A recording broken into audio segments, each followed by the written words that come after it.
You were good. Jessica, am I fine staying like this? No?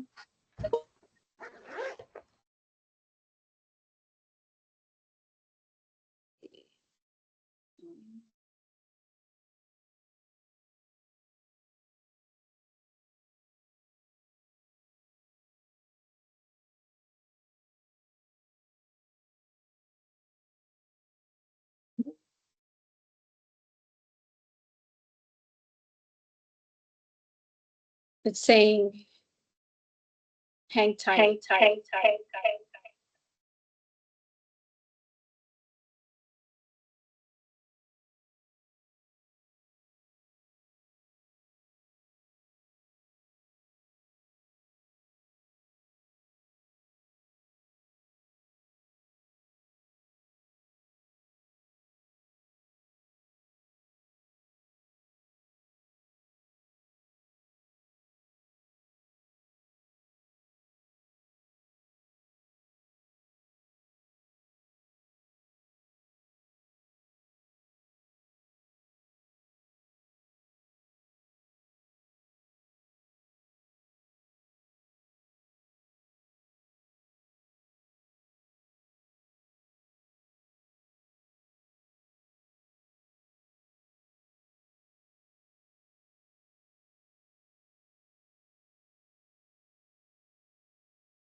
Cynthia, you should be good.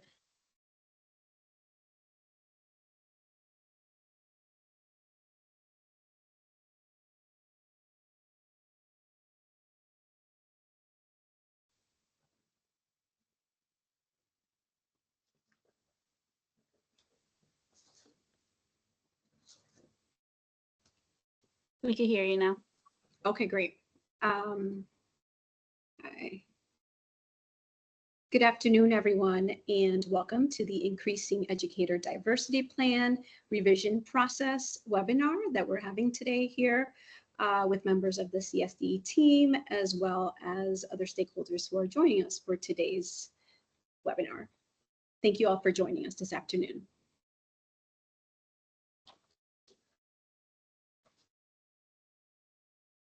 So part of the team that's here today from the CSDE is myself, Cynthia Sinimayano, Deputy Commissioner of Educational Supports and Wellness. We also have Michael McKeon, the CSDE Director of Legal and Governmental Affairs. Dr. Shawana Tucker, who's leading the work in our talent office. She's our talent officer. Dr. Regina Hopkins, education consultant and project lead for this important work, as well as Dr. Jessica Ocasio, CSDE associate consultant. So just a few virtual housekeeping for everyone. This webinar is being recorded, and today's recording and slides will be posted on the CSDE Talent Office website, specifically under the Increasing Educator Diversity Plan webpage. Please make sure if you do have any questions, you put them in the chat, and we will reserve time at the end to address any questions in the chat. All mics have been muted, so that way we can ensure that our presenters are able to speak without any interruptions. Thank you, Jessica, and good afternoon, everyone. Our agenda for today, we will start off discussing where we are and how did we get here. We will also hear from our voices in the field, our advisory committee members who have been a part of this process from its inception. We'll review the timeline for submissions and feedback, the proposed revisions tool. We will hear from Waterbury Public Schools regarding best practices, and we will entertain questions and answers and review next steps and continuing expectations. So where are we and how did we get here? Because we have received this question, so I just want to address it. We, as the Department of Education, are guided by our State Board of Education strategic plan. one of the priorities and goals within the State Board of Education's strategic plan is diversity and diversification of the educator pipeline. So we have developed the Connecticut 616 Educator Pathway, which is tied directly to our strategic plan with deliverables, goals, objectives. And this strategic plan and our plan, as you can see by the graphic, starts within the middle school and high school with our Educators Rising program.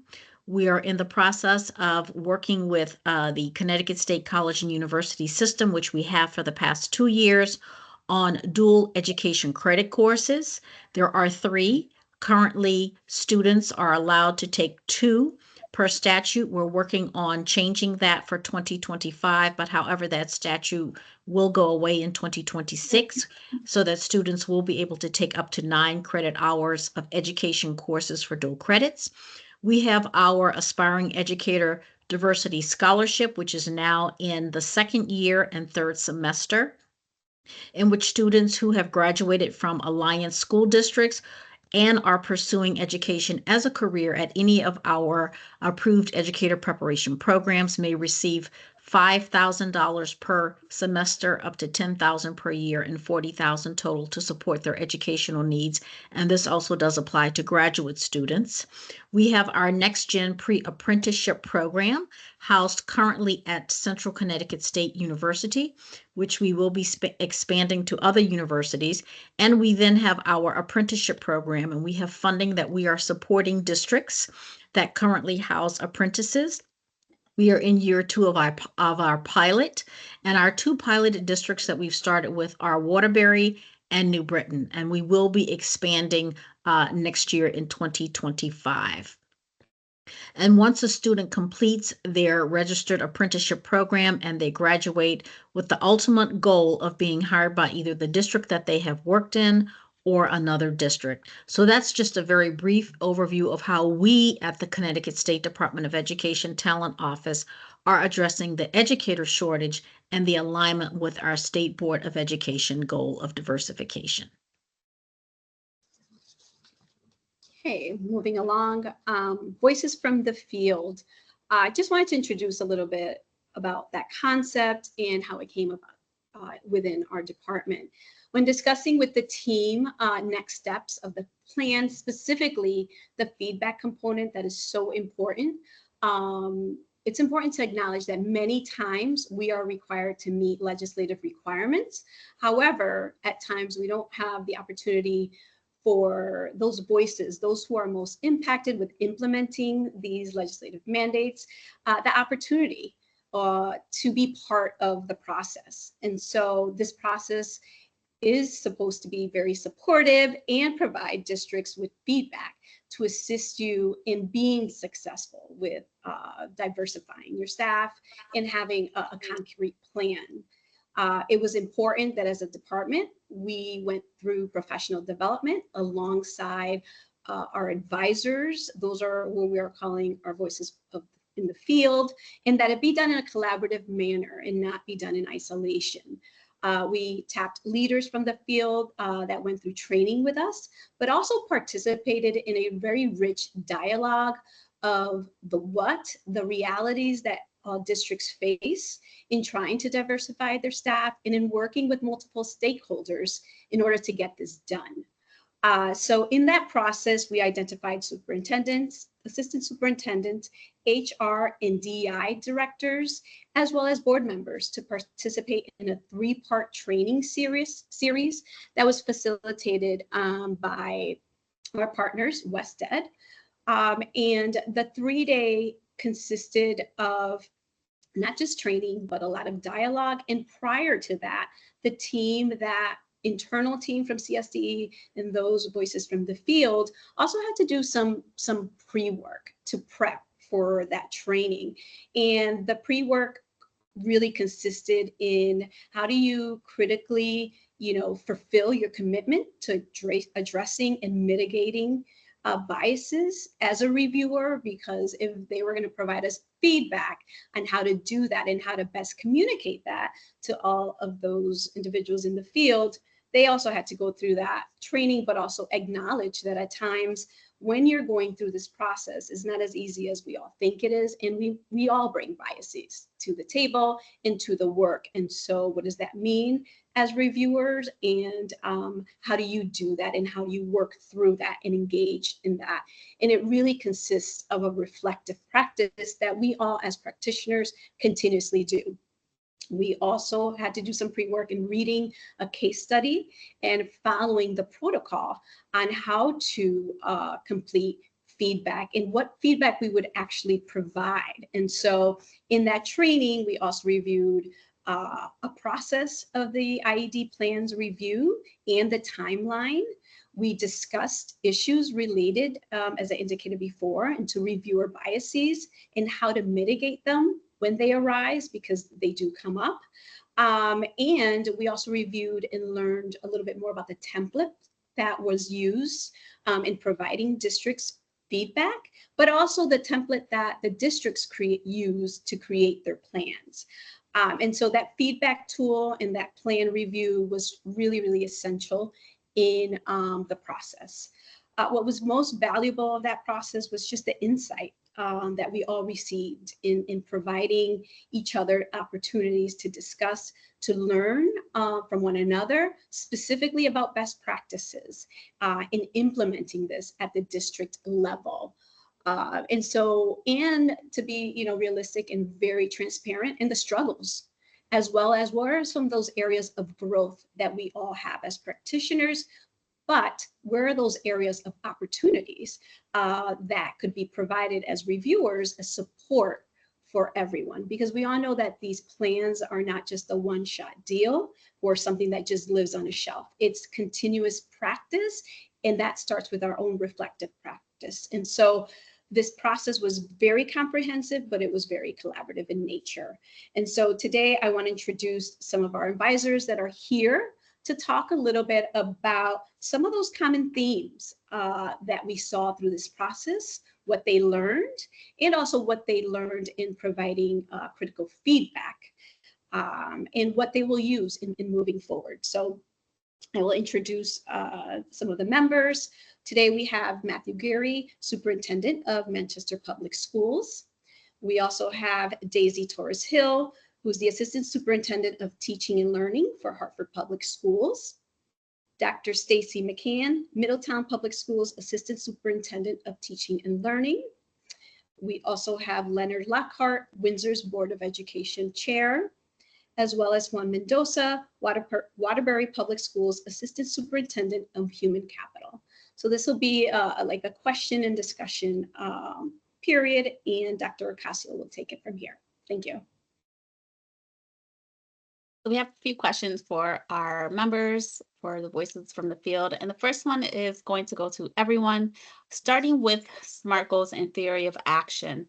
Just reflect on how you developed SMART goals and theories of action, and how you ensure to have input from stakeholders. As we all know, this is everyone's plan, not just one person's plan or one office's plan. So please share. Anyone can unmute and share your experience with creating SMART goals, theory of action, and gaining input from all stakeholders.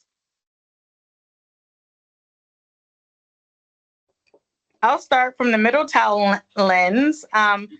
It was a collaborative effort, as you mentioned. There was a team of— Stacey, I see you talking, but I don't hear you. I can hear her. Can others hear her? Okay. Yeah, we can hear her, Yeah. Jess. Okay, I can hear her. Go ahead. Okay, great. Thank you. Great afternoon, everyone. I said I would start from the Middletown lens, and as you described, it was truly a collaborative effort with a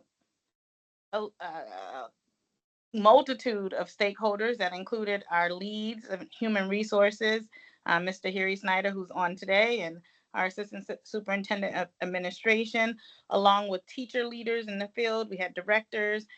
We incorporated our board members, but as it relates to the theory of action, we really referred to our strategic operating plan, making sure that our goals were in alignment with our superintendent's vision. So we all are familiar with theories of action and if then statements, but I think that we really tailored it to our mission and vision, which is to ensure that students have access, all students have access to an increasingly diverse staff.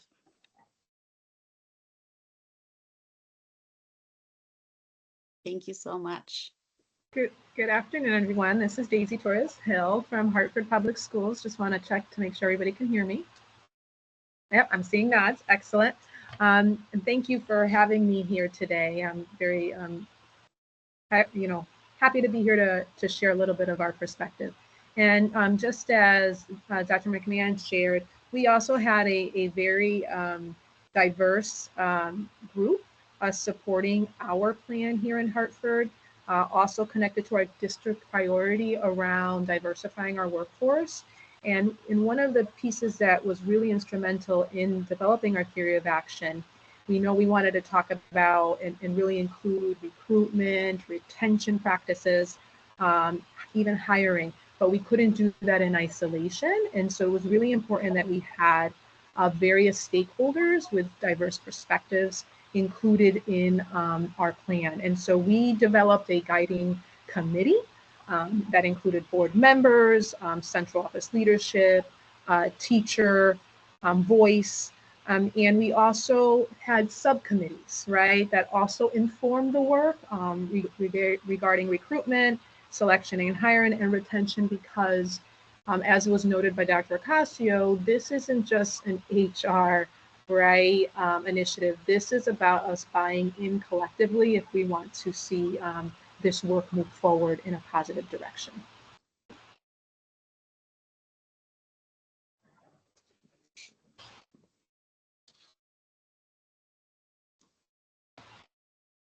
Right, thank you.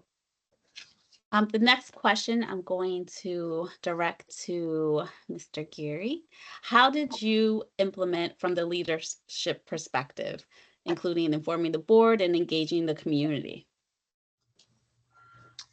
So I think we had a few board members involved in the development of the plan, which is really just a section of our district improvement plan. So this wasn't new to have to, the criteria for this particular plan was new, but we already have a section of the district improvement plan that articulates our recruitment retention efforts.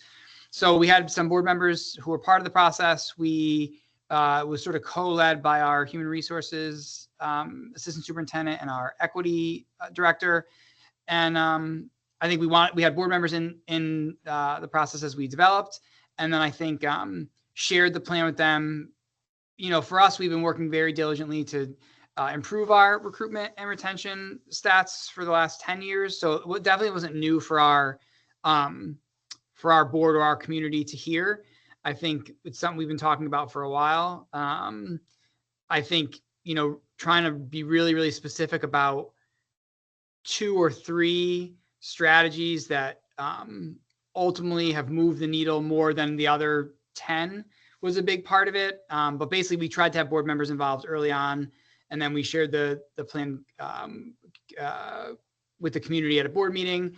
We definitely had questions from board members, both those who were confused by why we would have such a plan, though we've had this information in our improvement plan for several years, and those who really wanted to ask questions about how they could better support this work. Thank you very much. Now to Stacy and Daisy.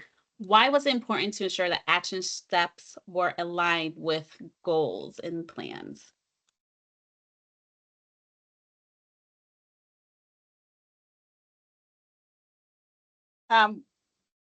Generally speaking, with any good model, you want to have actionable steps that will allow for individuals to understand the task at hand and able to articulate it so that ultimately you have your intended outcomes. We were very methodical. We revised our goals to make sure that they were smart, like attainable.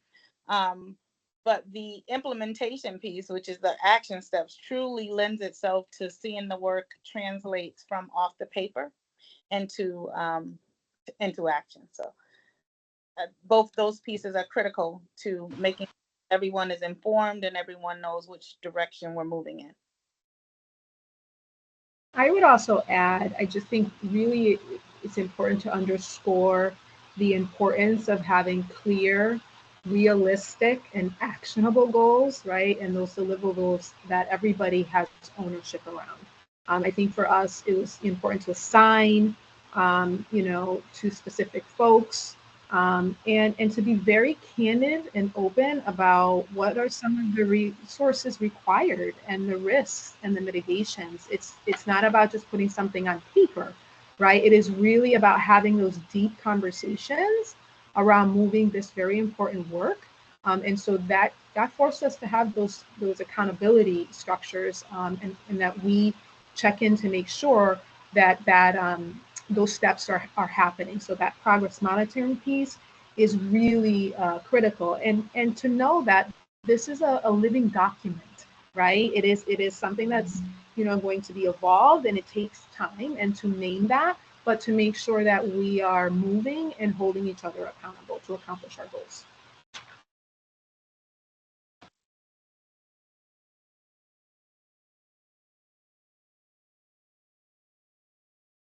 Thank you so much. Now a question for Leonard.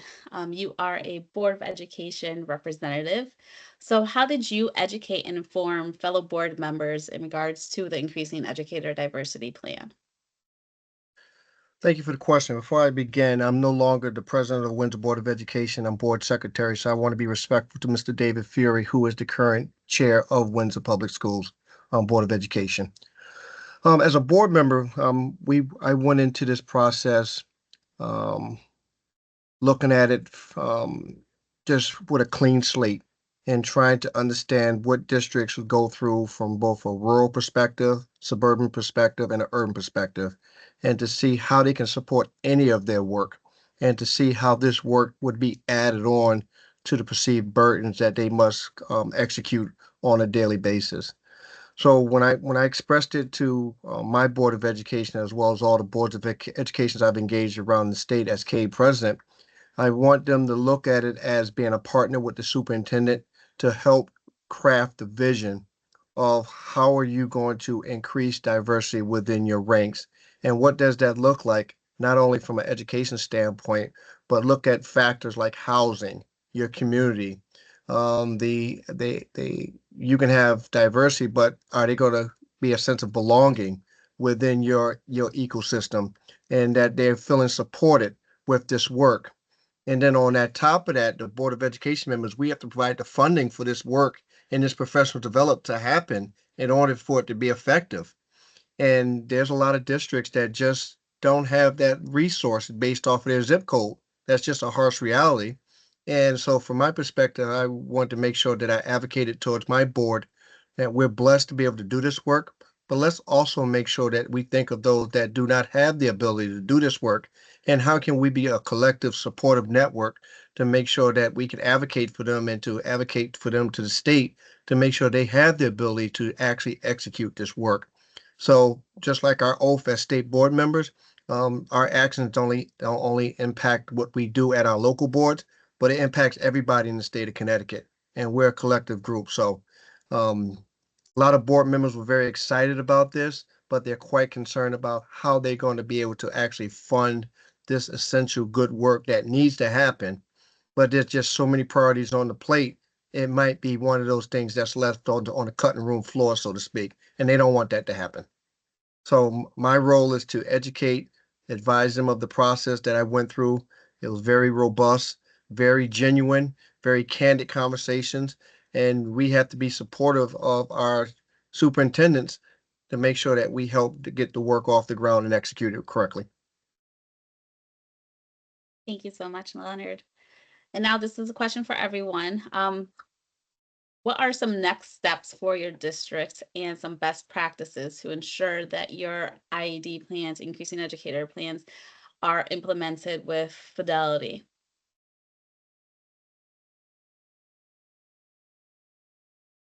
Well, I can speak from a board perspective, is that we have a great working relationship with our superintendent. There are board members at times that don't agree with him, but at the same time, debate is a good thing in regards to our children. And the one things we can do as board members to really, really keep asking the question, what does diversity continually look like in Windsor Public Schools? And what do you need from us to support you? And how do we go out and recruit? And how do we make ourselves marketable? With the understanding that we don't have an infinite pot of resources to make that happen. So it's really, really just being well-educated board members and making sure that we're understanding the expectation of the state and what is the expectation of our superintendents, so that when, as board members, when it's being presented to us, it's not the first time that we're hearing it, and that we can actually support the work. The majority of us are not educators by trade as Board of Education members.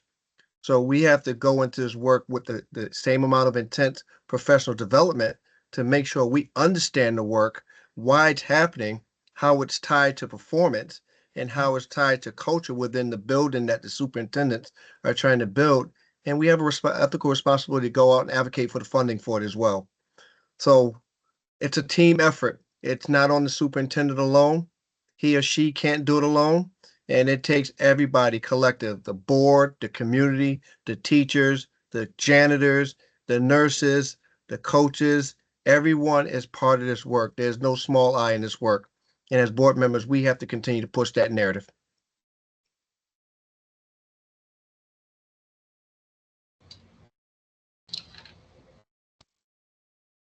Can you stay, Mr. Ocasio, with a nice response there? But that was a long question. One thing that we've done here in Waterbury is we began to look at the plan when we got back from when school started, and we're in the process of scheduling quarterly meetings so that we could go over our goals, and we assign specific strategies to members of the team, and just for these meetings, for these people to update us on the progress of the goals so that we know where we're standing throughout the year, and to making sure it just doesn't sit on itself all year.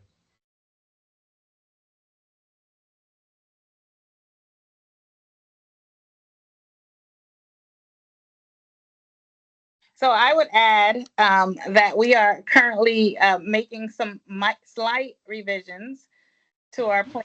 Our assistant superintendent has scheduled a meeting with us early next week for us to just fine tune. But this is living work. This is I'm glad that this question is being posed. I know that many districts probably assumed that this was just a compliance effort, and I'm so glad to hear that you will hold us accountable because it's necessary. And our district, as of course, will continue to meet as a collective, but more actionable. We are working alongside the Connecticut State Department of Ed with our Educators Rising program. I think that's something that we're most proud of, is that we're looking to grow our own, starting with our students. And we just had some really good dialogue yesterday around our para-educators. Are we doing enough, right? Those that are closest to the students. I think we're reevaluating how we could probably even enhance our plan with really tapping into some 200 plus para-educators who really have boots on the ground. And so we're going to start to shine the light on that. But again, we are meeting continuously, and we're looking at growing our own student population, and that's most exciting at this time.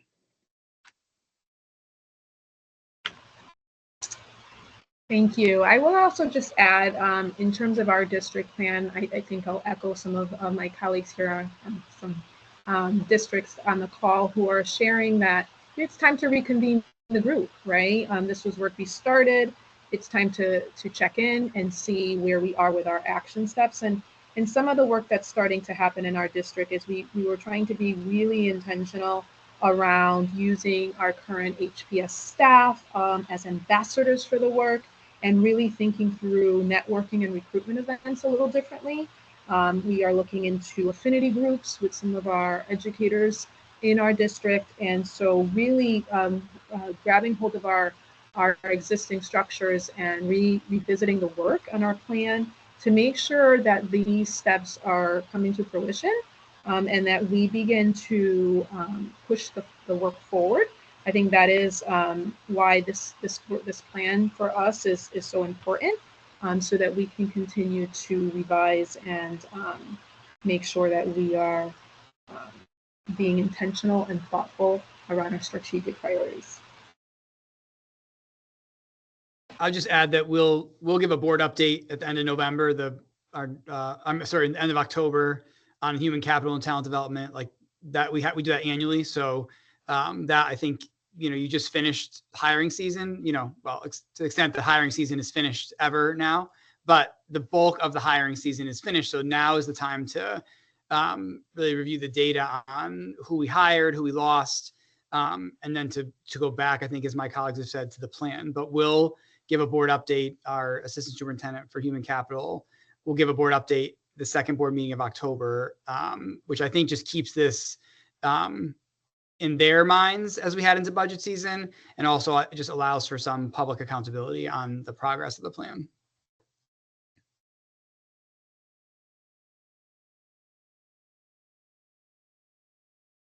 Thank you so very much. Lots of great information, great practices to ensure that your plans are moving forward and you're holding your team and yourselves accountable for your part of your plan. So thank you. Final question. I'm just going to move on to one really quickly. What training and resources assisted you in developing and implementing a successful plan?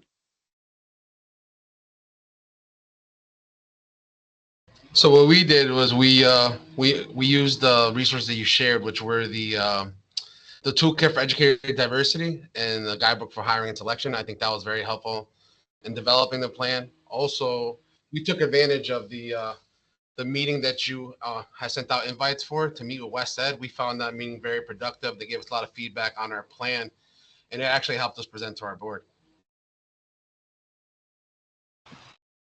I would echo the same as Juan just mentioned, which was around the resources that were provided. That was like us having an opportunity to deep dive into that, because that really really informed our work. I'll just give you a quick example. The exercise helped us to discover like where our gaps were in our data. So that forced us to have those deeper conversations. For example, the percentage of overall teachers of color is different than what we have for newly hired teachers of color in our district. And the data was showing that we have a larger percentage of educators of color while we lose current teachers of color at a higher rate. So when we looked at that in our recruitment and retention subcommittee, I think that those guiding questions and that tool really helped us to kind of just really dig into data, and it revealed some gaps for us, which now is informing how we're going to approach data moving forward. So I would strongly recommend taking a really good look at that with those tools. I would echo those sentiments as my two colleagues. The resources provided by the state were most impactful. Sessions with West Ed as an advisor to the IED work was also a very fruitful for me to support our team. So I don't think we did anything above and beyond what you provided, which was very adequate.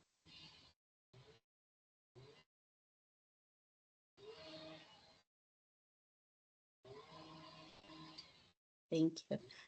And that is all for the questions. We'll learn a little more about a specific plan, specifically Waterbury plan, in a few slides, but I'm going to move forward and pass it on to my colleague, Regina.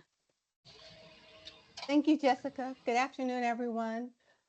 So this slide simply reflects the fact that we heard your concerns about the initial October 1st due date for revised plan submissions, particularly in light of the release of the new Increasing Educator Diversity proposed revisions tool. And so currently, if your plan received conditional approval, the resubmission date on the new IED plan proposed revisions tool is now Friday, November 1st, 2024. And it is our intention to begin to review those on a rolling basis to make sure that we provide feedback by January 17th, 2025.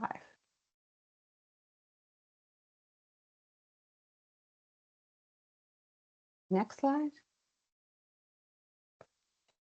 For those of you who may not yet have seen the new proposed revisions tool, this is the cover page of that tool. It provides the directions to guide you through completion. Next slide, please, Jess.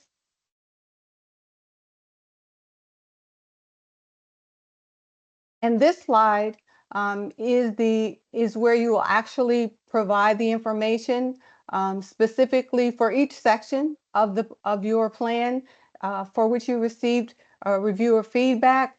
There's a column to include that reviewer feedback, and then to in the side-by-side format to provide the proposed revisions that the district wants to submit. Our intention and our hope is that this side-by-side format and the tool will streamline the review process because it allows for an easier review and it's easier to understand what the feedback was and what the district is responding to support our a faster review of the proposed revisions so that we can provide that feedback to you.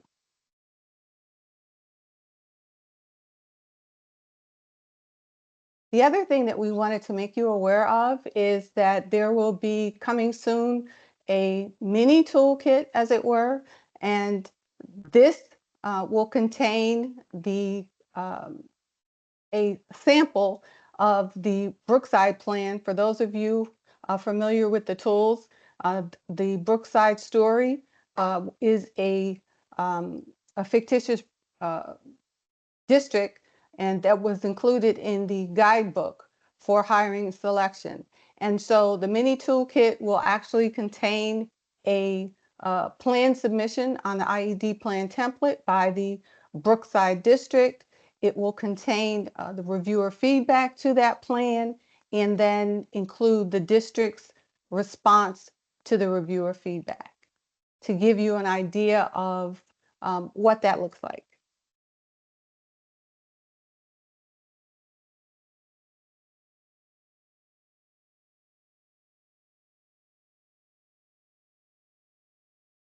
And I'm going to pass this slide over to Mike, our legal expert here in CSDE, for his advice regarding SMART goals versus racial quotas. Is board approval required for revisions? I could touch upon Qualtrics, and then we can have our example of best practice from field move on to Juan. So first, Thanks, Jessica. Sections, Mike. Okay, thanks, Jessica. Good afternoon, everyone. Really getting into the idea of racial quota, that's kind of a complex and nuanced area. But I think, to try to look at it from the most basic level is that racial quotas are just what the term suggests, quotas, that there are set percentages, numbers, what have you, that an entity is required to or has taken upon itself to meet. And this increasing educator diversity plan, it's something that really didn't just arise out of Public Act 23-167. As a lot of you know, there was a forerunner in section 10-220 of the Connecticut General Statutes, which iterates what school board's duties are. Certain requirements they're supposed to follow, and that statute talks to it. And that in turn was tied in, and I don't want to get too far down the rabbit hole here, so I apologize, but that's kind of how the law sometimes works. That in turn, 10-220 says the plan is to be designed to implement one of the educational interests of the state, which is set forth at section 10-4A. Specifically, part of 10-4A, and again, in laying out, delineating some of the educational interests of the state, expressly states that in order to eliminate or at least reduce racial, ethnic, or economic isolation. Districts are to provide educational opportunities that will enable students to interact with other students and with staff that come from diverse racial, ethnic, and economic backgrounds. So this is kind of a in this respect, diversity is really not necessarily tied to one particular protected class or classification of employee, but rather the whole point of it is to provide opportunities. Again, that's the word, educational opportunities, so that your students can have this access to people who look like them. And as importantly, in certain ways, perhaps even more importantly, to educators who don't look like them and to students who don't look like them, because that's the whole part of making society a coherent whole. So it's not this again, this mandated you are going to have X amount of teachers or X amount of students, but rather the whole purpose of this is to encourage and to find ways in which you can encourage this greater diversification in your workforce, and to thereby eliminate those feelings of isolation that students or even other staff members may feel. So in that respect, the IED plans, the SMART goals are different than hard quotas. And I think this is an important distinction. Again, and you know, I could really glaze all your eyes by getting into racial quotas and all its complexity. But fortunately, I'm not going to do that. But I just think it's just kind of important to recognize that,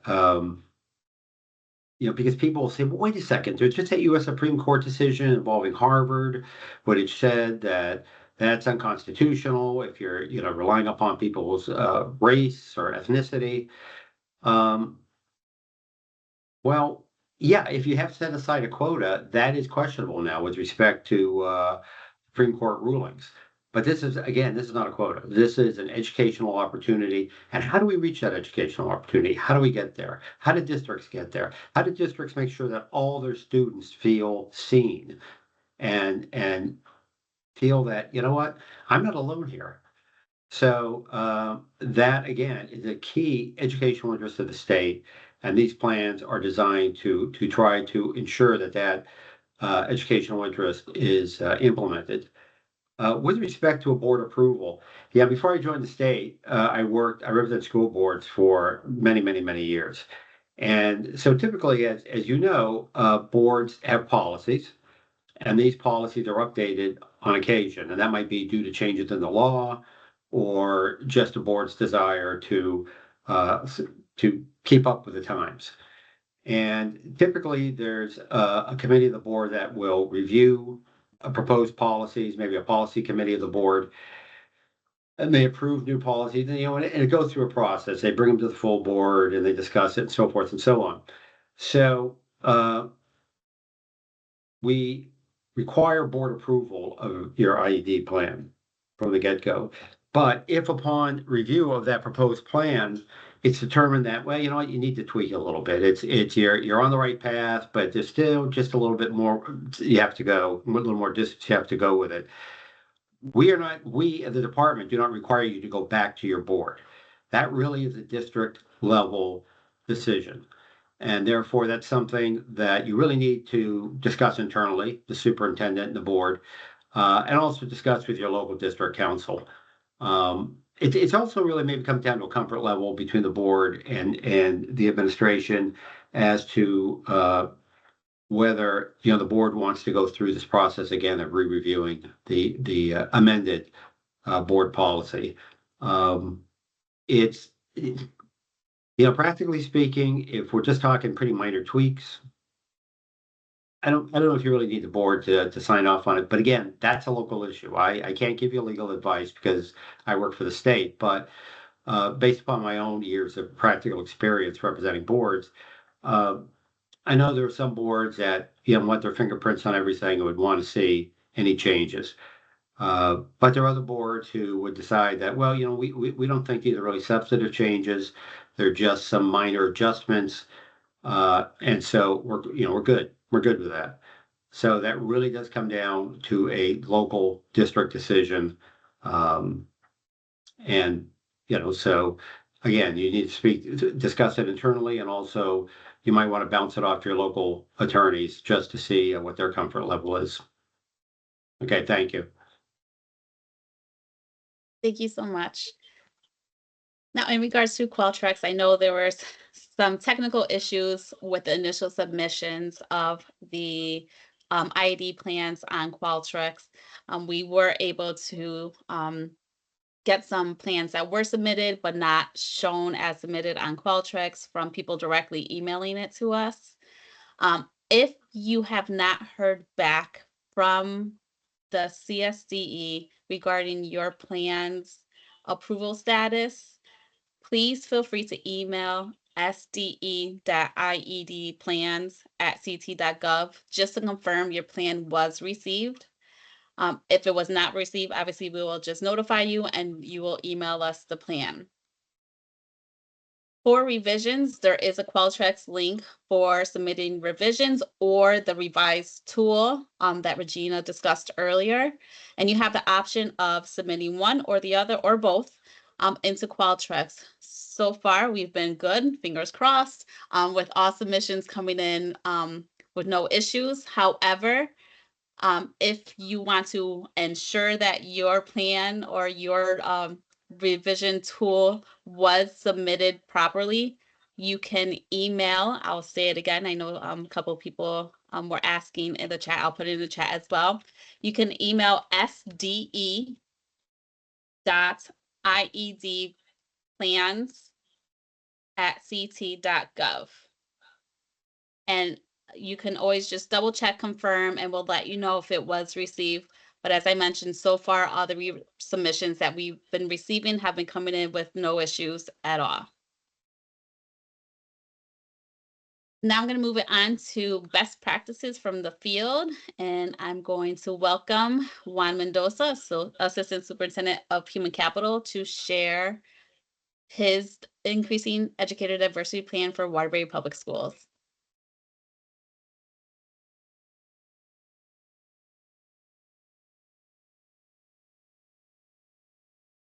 And you just have to unmute, Juan.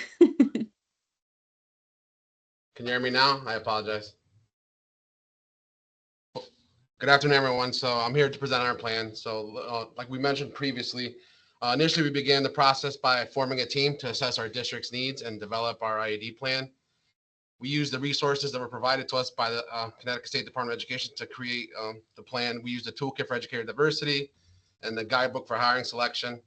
Our team consisted of 11 staff members, and we focused on creating a cohesive plan with measurable goals based on our district data.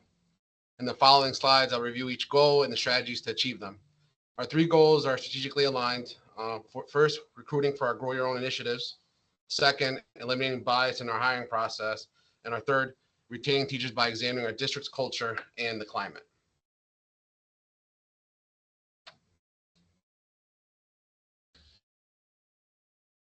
Once our plan was drafted, we took advantage, like I mentioned earlier, of the invitation by the Connecticut State Department of Education to participate in the 30-minute voluntary session, consultations with West Ed, that was aimed at looking at the draft of our plan.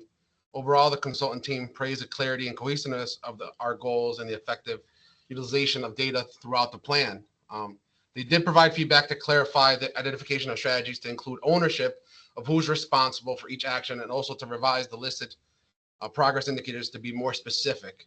We found this to be extremely helpful, like I mentioned earlier, and when we present to our Board of Education, it really did help clarify things for them and for us. And it did get our plan approved by the state. Next slide, Jess. Our IED's initial objective focused on recruitment. We analyzed our district data on multilingual teachers and teachers of color in our Grow Your Own programs that we have here in our district. And over the last few years, we looked at the data. And then based on that, we set a goal to increase their participation rate by at least 10% annually. As you can see, we had very few candidates, so we try to be smart about our goal.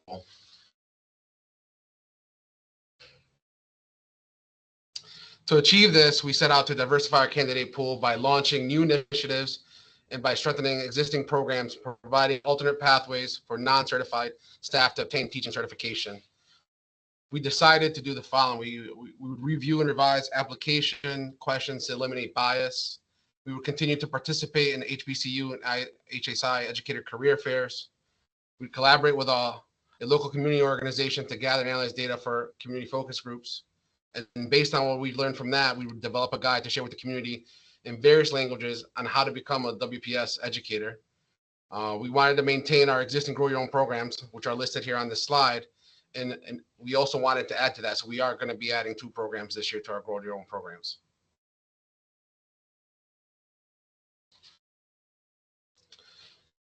This is what our template looks like for recruitment.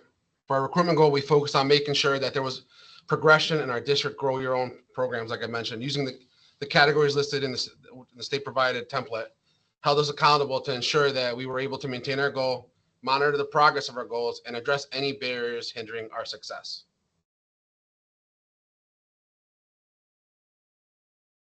The next goal outlined in our plan would center around hiring. After careful review of our data trends and considering the challenges of recruiting teachers of color stemming from low enrollment in our teacher preparation programs in the state, and also we know that all the Connecticut districts are always competing for the same pool of candidates, we decided to sustain a minimum hiring rate at least 25% for multilingual teachers and teachers of color based on our data. To meet this goal, we wanted to produce an anti-bias training video for interview panelists to foster a more inclusive experience for all our participants when being interviewed here in the district. We wanted to sustain our WPS new teacher equity training and conduct bus tours to all the school communities. So when we hire our new teachers as part of our new teacher hiring process, we do bus tours of the community. We take them to a local museum and we have activities so they can learn about the community. We wanted to update and employ interview guidelines accessible via shared Google Drive, incorporating opportunities for our WPS students to engage in the interview process when appropriate and on panels when requested by the principal. We also wanted to simplify the onboarding process for all our candidates. And when doing this, we wanted to track the percentage of qualified administrators and teachers of color applicants successfully hired based on the number that we interview, because we felt that would be important to see.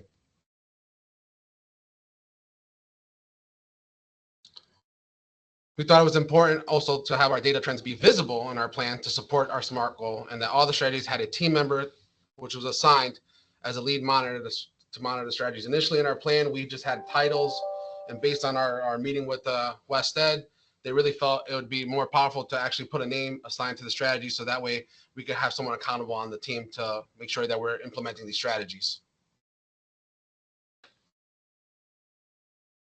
Our third and final goal was to maintain a retention rate of 95% for multilingual teachers and teachers of color by the end of each school year.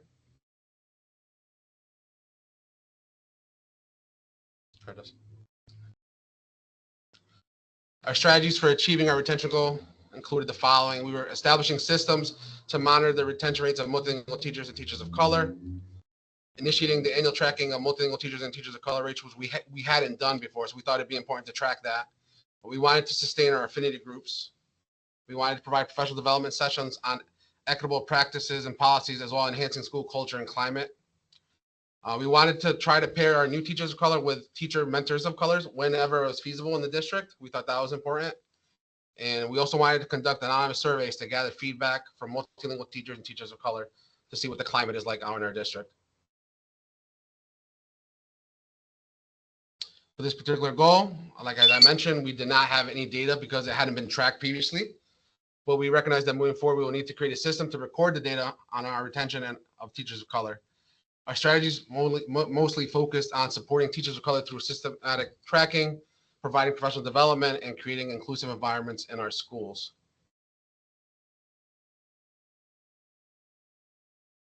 And that concludes our plan. If you have any questions about the development of the plan, feel free to reach out to me. This is my information here on the slide. I'll be willing to help any district if they need any help. Thank you, Juan.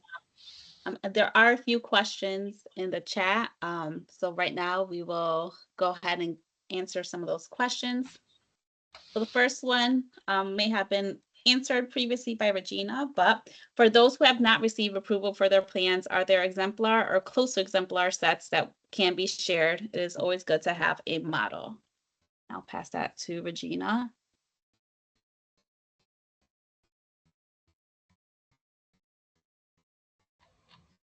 So there, as I mentioned earlier, there is going to be a sample plan, which is the Brookside plan. It just needs to, the production just needs to be completed. We have the documents almost ready to go. Thank you. And as I mentioned before, the slides from today's webinar will be on the CSDE website, so you'll have access to the plan that Juan shared for Waterbury Public Schools as another example to look at as well. This question is specifically to Mr. Gary Matt in Manchester. What goes into your board update on the changes to your human capital?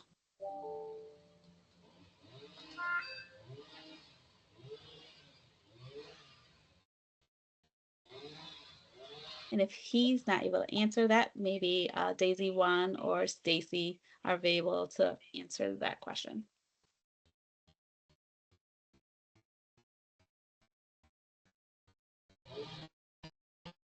Can you repeat the question, please? Yep. What goes into your board update on the changes to your human capital? So on a monthly basis, our HR manager presents number of certified, number of non-certified vacancies, exit surveys, feedback, state interviews. So those are standard. I hope I'm answering the question as it relates to just our human resources updates on a monthly basis. But we do talk about reasons why folks are staying and reasons why folks are leaving, and then the number of vacancies on a monthly basis.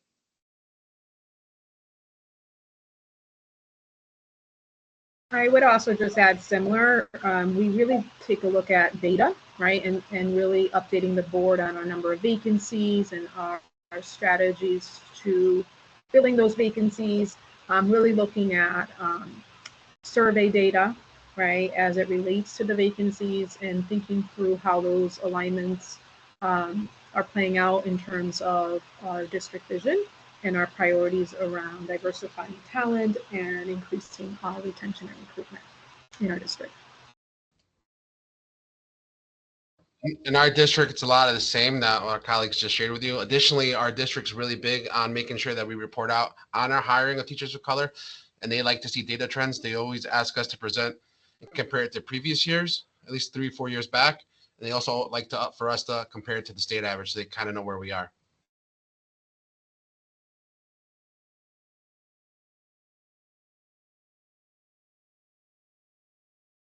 Thank you.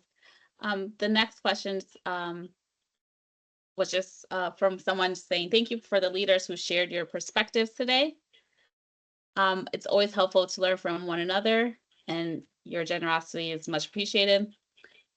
Someone asked, who should we direct questions to off this call related to our IED plans and revisions process? So that can go directly to that sde.iedplans@ct.gov.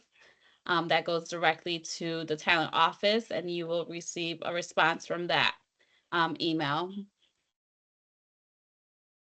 If you have not heard from, I see someone put they haven't heard back about their plan that's submitted on July, back in July, they haven't heard yet. So again, if you haven't emailed us, just email and we'll make sure to get back to you.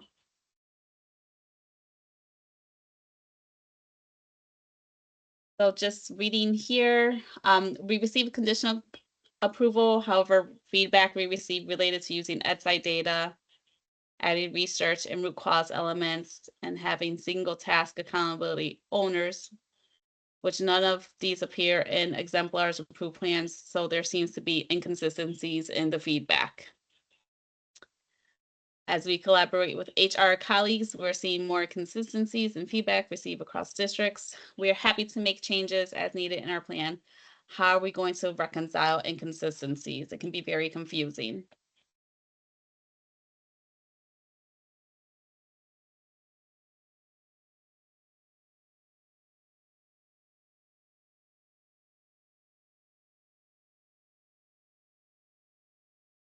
So what I would suggest, well, a couple of things. The first thing is that every context is different, and what we learned through the district office hours is that there were sections of the state where folks kind of pulled their resources and did their plans together. As part of our review process, though, with the advisory members, the plans were identifying information was taken off of plans, and then plans were once they were de-identified, they were distributed amongst teams. So there was a team review process with calibration, and that might account for some of the variability of feedback.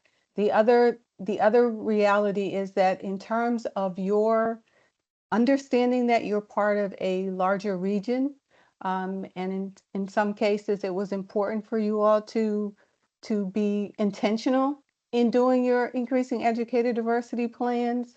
As you review the feedback, think about your response in terms of what is possible for you to do, particularly in your context.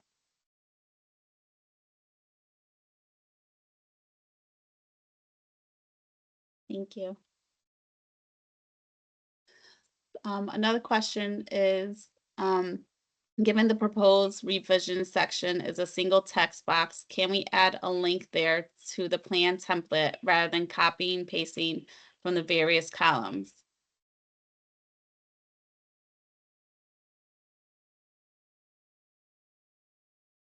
I don't know that I understand the question really. Can you repeat that again?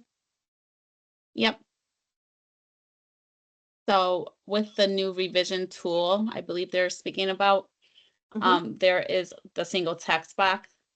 The question is if they can just link their plan that was submitted, given, I'm assuming, the conditional approval, rather than copy and pasting everything into the columns. So the point of the tool really is to streamline the review process, because candidly, if we don't know what the feedback is that you're responding to, then it just means that whoever reviews the revisions needs to go through the entire plan, and then also simultaneously kind of track what was provided and also track what the feedback is. And so the side-by-side format of the new tool is intended to make it clearly discernible what the feedback is and then what your response is. You don't necessarily have to, if there's feedback that you can't respond to or are unsure of how to respond to, then that's fine. But ideally, the format that is contained in the new tool is going to help tremendously in terms of making it clear what the feedback was and what the district's responses are. Thank you. Next question is, why the insistence on SMART goals, which most entities and fields are beginning to realize may inhibit risk-taking and innovation for the fear of data failure?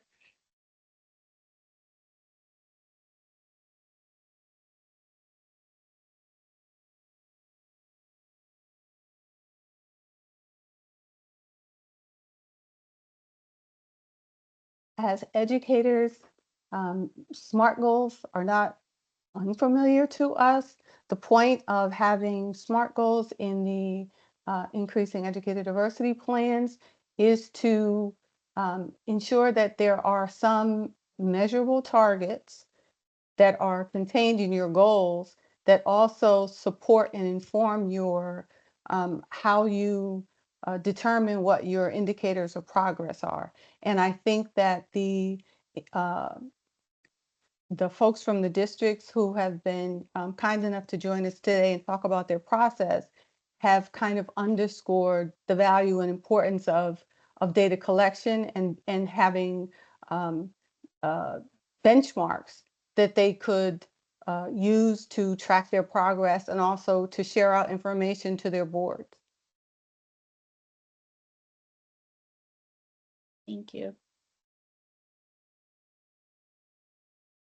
The next question is, if a BOE attorney has told the district not to use numbers or percentages as in SMART goal, what do you advise? I'll pass that question to Mike.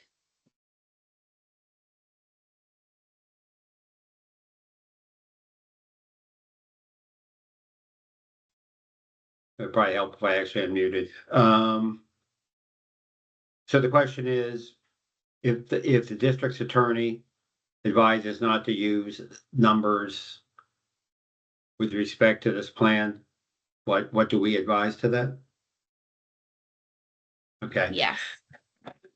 Well, I think that's, again, I can't give legal advice to anyone but the state, but nonetheless, I think that's probably I think it's very good advice to an attorney.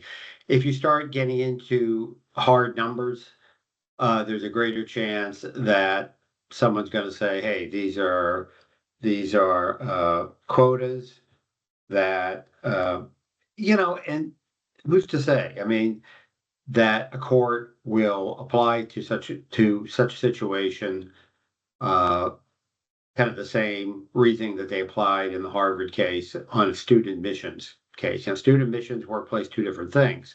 However, there'd be an argument that would be made that, the school admissions case serves as a paradigm, at least the underlying legal reasoning is a paradigm for workplace policies as well. Whether that be successful or not, I don't know. Given the current Supreme Court composition, that could prove ultimately to be a successful argument. But in any event, obviously that's all speculation. Bottom line is, why open yourself up to people making such claims? I think that you can have, your goal is to increase educator diversity, which obviously is a given from the title of the policy or the plan. And I think that that's just something that you need to keep a little bit more open-ended. Obviously, you're working in good faith. You really are seeking to increase as much as reasonably possible. But if you set hard and fast numbers, I think you're going to, again, more likely open yourself up to claims that you are engaging in quotas, that the quotas are unconstitutional, and a unsuccessful candidate for a staff position, an instructional position might say, hey, this is reverse discrimination, or this is discrimination. Am I saying they'd be successful? No, I'm not necessarily saying that. But again, why open yourself up to that? When I used to practice, when I used to represent the board, I used to say your primary function is to educate. Your secondary function is to practice defensive education, which by that I meant to protect yourself. So if your attorney is advising that, I would take that advice and I would just simply, just state very clearly your goals of increasing the diversity, but I would not affix a numerical goal necessarily to it. Does that make sense? Okay. Thank you, Mike. Just a couple of people. One person asked for district teams if anyone wants to share their plans with them. I believe you could look up their name. And again, just exemplars of smaller regional district plans that were approved. They should be posted on district websites if they were approved, and the CSDE will be posting approved plans as well onto our website per legislation.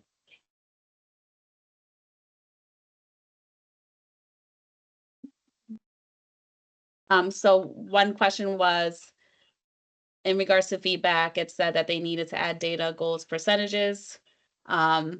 Is this required? Basically, yes or no?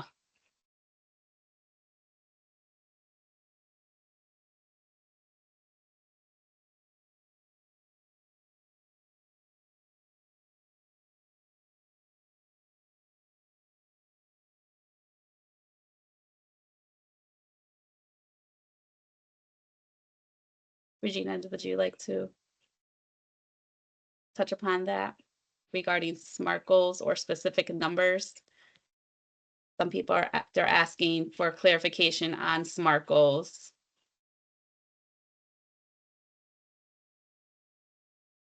So SMART goals are specific, measurable, attainable, ambitious, and time-bound goals, which require some sort of percentage or numeric target. I don't know how you reconcile that with what Mike just said, but it has been what we have advocated in the coaching series and as part of the district office hours with districts, that they're, in order to be able to move the needle and to track their progress, there should be some metric, some measurable metric involved.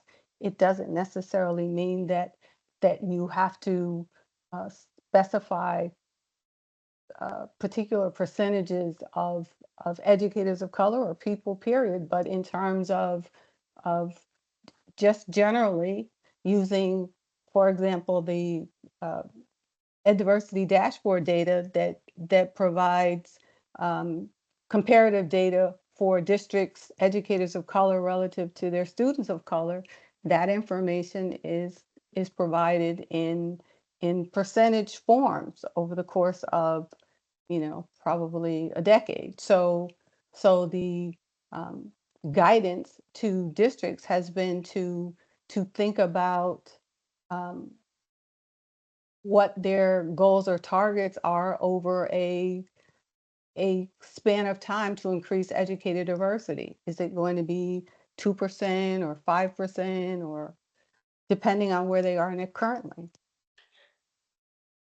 Yeah, Thank you, Cynthia. I don't necessarily disagree with what Regina is saying, but the question that I was previously addressing was couched in the context of, if our attorney tells us such and such, and really, it's not my role to counter, to give advice, number one, but number two, legal advice, but number two, to contradict the district's own attorney. I think that it's important to weigh what your legal counsel is telling you and to make your decision based upon that. I mean, I think what Regina is talking about, again, there is merit to that. And I guess a way of trying to reconcile what I was saying before and what Regina has just pointed out is, while I think that, you need to really weigh advice that your legal counsel gives you. I mean, that's why I pay them the big bucks to advise you. But I guess if you're talking about percentages, these are aims, these are goals, these are hopes. Maybe, in other words, they are they're aspirational as opposed to set in stone. We are going to do X amount, period. Because that then really does get into the area of quotas. But I don't think there's really too much to be concerned about if you're really talking in aspirational terms. And so that's how you're characterizing it. That's how you're not necessarily using the word aspirational, but you're writing it in such a way that it's very clear that that's what this is. Will people try to characterize it as a quota? Oh, absolutely. I mean, that's unfortunately the society we live in. There's always someone who, we all have different perspectives on things. And you can always find an attorney who will be only too glad to share your perspective at the right price. So, you need to keep that in mind. But I think that the fact that you are having these aspirational goals, these are metrics, this is what we're hoping to achieve, that is not the same necessarily as saying we will absolutely, have a certain amount of a certain percentage, a certain quota, because that's getting a little risky. And in any event, I think that's probably some of the rationale that your attorneys might have. And you should ask them. I mean, that's one thing, obviously as a client, you have every right to be fully informed. So if your attorney is advising you something, say, well, why? Justify this to me, just so you get an understanding as to where they're coming from. And you might want to say, well, hey, how about we phrase it in such a way? So again, as the state was talking about aspirational terms, not set in stone necessarily, but this is what we are hoping to achieve. A creative attorney can be creative and provide you with the appropriate nuance. So I don't think that there's really a contradiction between what Regina said and what I said. I just, again, want to underscore the fact that you really need to listen to your attorneys and have a frank and full discussion with them. Thank you. Thank you, Mike.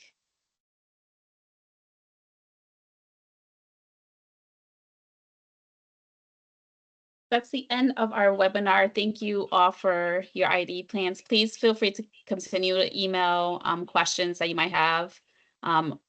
If you do want to have a meeting with SDE regarding your plan specifically, just email that sde.edplans@ut.gov. Our goal is to help you all as much as possible. We don't want anyone to feel as if they're struggling with this. We are here to support you and make sure that we are guiding you in the right direction. So please, by all means, feel free to reach out to us whenever you might have questions. Again, I'm just going to refer you to the resources that are on the CSDE Talent website, specifically under the Increasing Educator Diversity webpage.